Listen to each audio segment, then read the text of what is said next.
Hello guys, welcome to Diana voice over. தசமக வித்யாக்கள்ல முதலாவதா இன்னைக்கு நம்ம பார்க்க போறது காளி தேவி. ஒரு காலத்துல இந்த உலகத்துல அசுரர்களுடைய ஆட்டம் ரொம்பவே அதிகமா இருந்துச்சாம்.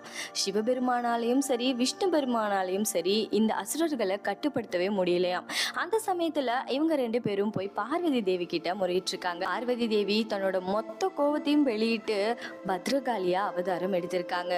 இந்த உலகத்தை அரக்கர்கள் கிட்ட இருந்து காப்பாத்துறதுக்காகவே ஒட்டுமொத்த கோப சக்தியா காளி தேவி அவதரிச்சிருக்காங்க. ஆக்ரோஷத்தோட சிவந்த கண்கள், ரத்தம் பூசப்பட்ட நாக்கு, அரக்கர்களுடைய மண்டை ஓட்டுனால செய்யப்பட்ட மாலை அப்படின்னு கொடூரமான தோற்றத்தோட உருவெடுத்தாங்க காளி தேவி.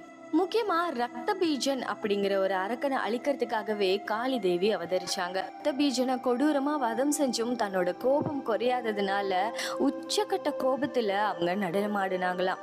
அந்த நடனத்தால இந்த பூமாதேவியே அதிர்ந்து போயிட்டாங்கன்னு சொல்லப்படுது.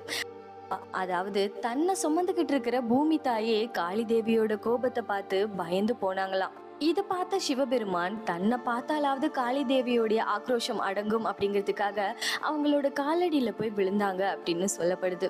இதை பத்தின உங்களோட கருத்துக்கள் என்னன்னு கமெண்ட் செக்ஷன்ல கமெண்ட் பண்ணுங்க. தேங்க்ஸ் ஃபார் வாட்சிங்.